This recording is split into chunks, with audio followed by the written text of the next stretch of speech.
waktu untuk apa ini mas? Saya mau wawancarai sedikit sih tentang pandemi ini, dampaknya terhadap pribadi Mas. Oh iya bisa Bisa, Mas? bisa. Bisa. Saya sambil rokokan gitu. Ya, boleh, silakan Mas. Kalau boleh tahu nama Masnya siapa ya? Nama saya Adi. Mas Adi ya, saya panggil Mas Adi ya. Kalau boleh tahu Mas Adi ini asalnya dari mana? Saya dari Kediri, Jawa Timur. Dari sini merantau Mas ya? Saya merantau. Dari mulai kapan itu Mas? Dari 2015. 2015 ya. Ini kan saya lihat ada mungkin Masnya buka bengkel ini kan dari kapan ini Mas? Mulai usahanya ini Mas? Ya berjalan hampir 3 tahun lah. 3 tahun Mas ya? Usahanya mulai 3 tahun. Cukup lama sih itu 3 tahun. Ini saya mau bertanya nih Mas.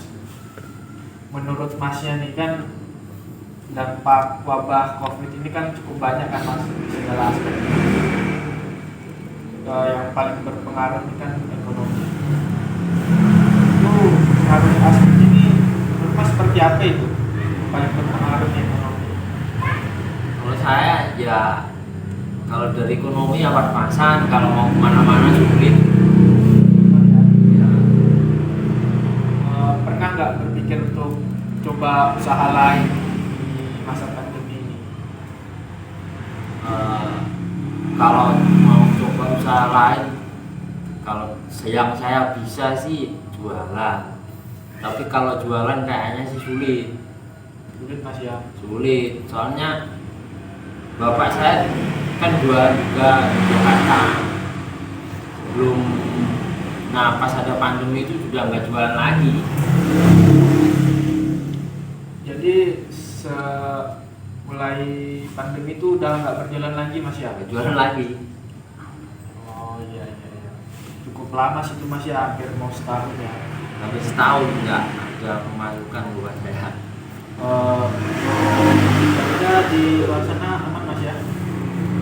Ya alhamdulillah sih sehat, tapi ya uangnya yang sakit. Nah itu Mas, itu dampak ekonomi itu kan. Iya.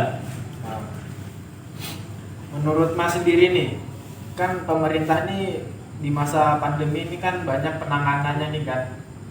Itu menurut Mas itu cukup apa enggak itu? Efektif atau tidak penanganannya itu?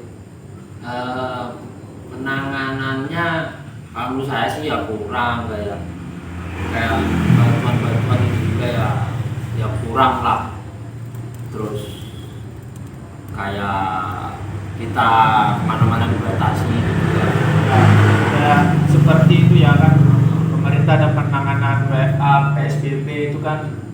Wah itu kalau saya enggak masuk lah.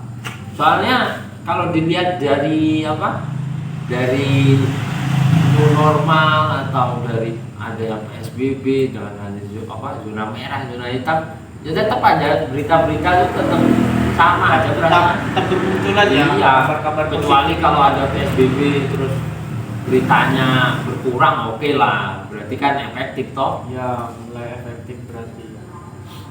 Nah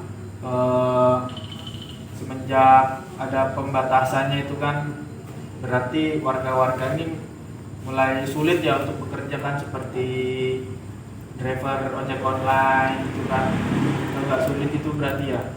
Menurut Mas tuh itu untuk menyiasatinya, maksudnya untuk kelancarannya seperti apa itu Mas?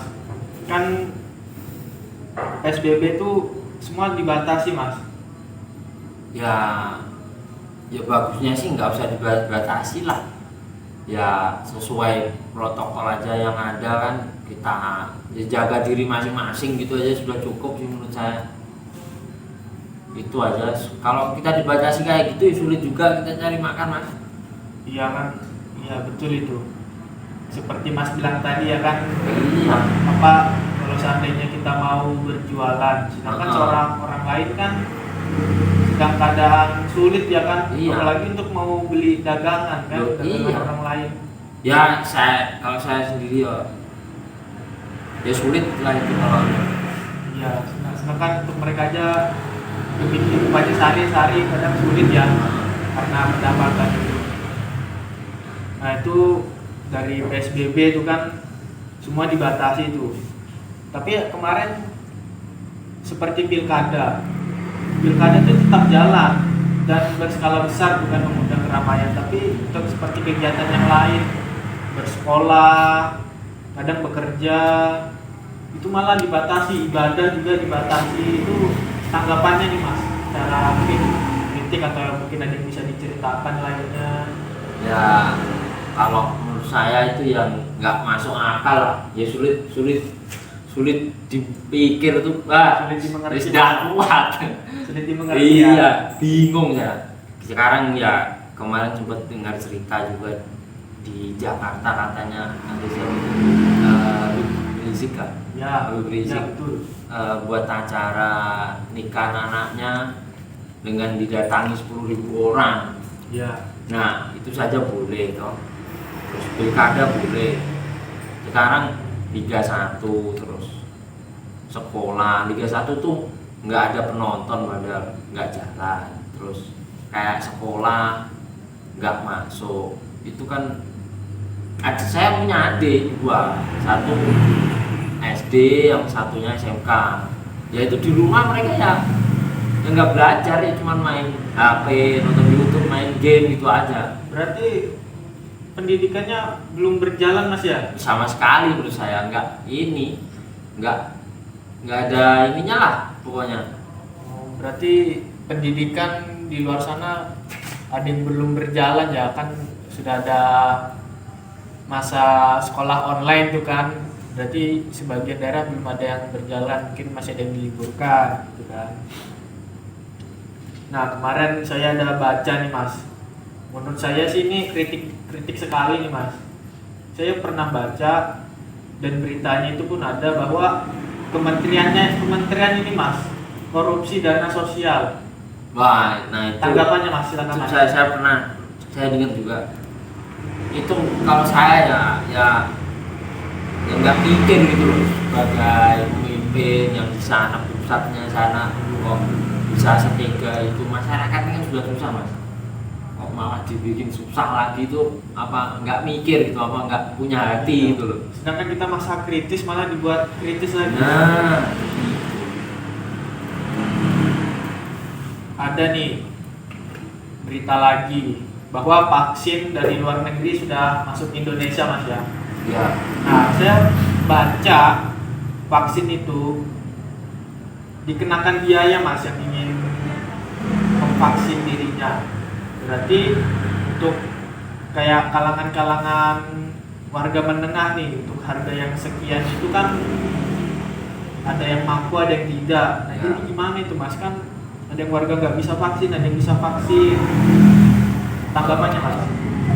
kalau itu ya gimana ya, ya mungkin orang-orang yang dibilang nggak mampu mungkin kan, itu mungkin mereka nggak akan beli vaksin, mereka lebih memilih beli beras daripada beli Iya, vaksin. iya betul, dia lebih mementingkan keseharian mereka ya. Keseharian mereka, ya masa kita mau vaksin tapi nggak makan kan nggak mungkin. Iya ya betul itu Mas. Jadi seolah-olah kayak kesehatan ini hanya untuk orang menengah ke atas Mas ya. Iya mal, itu nanti yang ada ya malah nggak selesai pandemi ini. Iya ya betul. Berarti Yang bisa beli vaksin orang yang punya uang aja, yang nggak punya uang masa mau sakit. berarti termasuk tebang pilih sih Mas ya. Bisa gitu, bisa jadi. Sedangkan yang tidak mampu dia bisa tetap sakit, bisa tetap terjangkit, sedangkan yang bisa dibilang menengah ke atas dia bisa tetap sehat. Itu kan karena nggak baik gitu kan Mas ya. Wah, nggak masuk tuh Mas. Nah itu tuh mungkin ada lagi yang mau diceritakan Mas, dampak-dampaknya di ekonomi, mungkin di lapangan pekerjaan, pendidikan. Ya kalau saya mau ya ini tentang apa yang saya rasakan aja lah. Kalau saya sih sebenarnya pengen kayak mau pulang ke Jawa gitu kan, ya kangen dengan orang tua juga tuh. Berapa tahun saya nggak pulang, tapi mau pulang mikir juga kita harus ini harus itu, nanti takutnya di Surabaya nanti dikarantina lagi, sedangkan cuti ini cuma 2 minggu malah habis di situ aja. Sedangkan kita libur ini rugi mas ya, kan soalnya kita biaya kan kerja juga gitu kan. Terus itu sama ini apa, sama bapak saya itu kan jualan di Jakarta di depan terminal Kampung Rambutan pakai gerobak itu sekarang yang nggak boleh jualan, yang dulunya sebelum ada COVID ini jualan, sekarang nggak ada pemasukan sama sekali, jadi saya ini yang menjadi tulang punggung sekarang malah. Iya, karena di Jakarta kemarin sempat PSBB besar-besaran Ya. ya seperti kota mati ya dibilang. Kota mati. Semua sepi ya. Nah, untuk kalau boleh nih saran, kritik yang lebih mendalam mungkin atau singkat saja boleh.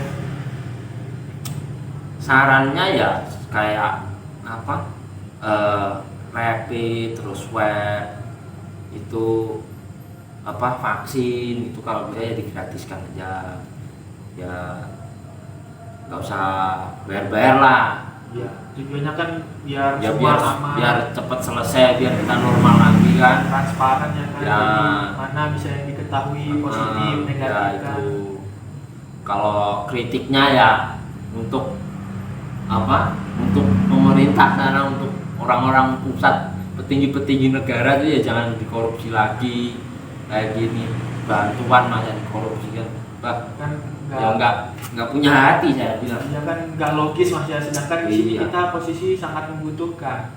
Jelas mas. Jadi untuk kritiknya seperti itu ya kan, bisa direalisasikan mungkin. Untuk selanjutnya nih mas, saran mungkin penanganan pemerintah untuk selanjutnya tuh mungkin ada yang dicurahkan mas, dikeluarkan mungkin. Sarannya ya lebih enak kayak gini lah, kayak new normal gitu aja lah, nggak usah PSBB juga. Kita ya jaga diri masing-masing aja. Siapa sih yang orang yang mau sakit toh? Ya kita jaga diri masing-masing, yang penting bisa beraktivitas biasa, kita kesehatan ya jaga diri masing-masing, tetap patuhi protokol yang ada, itu aja, nggak usah dipersulit lah istilahnya. Ya nggak usah dipersulit ya kan, kita juga pengen bangkit lagi kan Ah, dari wabah ini. Ya. Ya kalau gitu terima kasih mas atas informasinya, atas wawancaranya, materinya.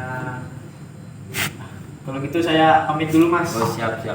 Mari mas. Ya. Ya itu tadi sedikit wawancara saya dengan Mas Adi ya kalau nggak salah, dari Kediri, dengan usahanya yang bengkel, servis motor, dan terkadang sebagai supir. Jadi untuk dampak corona nih cukup besar sebenarnya ya dari segala aspek. Tadi kan saya bertanya tuh ada dari segi aspek ekonomi kan yang lebih mendalam. Mungkin ada yang dari pekerjaan seperti di PHK, pendidikan tidak berjalan. Nah itu kan sebenarnya perlu dibahas juga kan. Yang mungkin dari kritik-kritik masnya Adi ini bisa disampaikan mungkin atau gimana kan, itu juga perlu. Ya semoga untuk Mas Adinya jadi lebih baik lah untuk kedepannya kan usahanya. Terima kasih telah menonton wawancara saya tadi dengan dampak-dampak wabah corona. Terima kasih semuanya.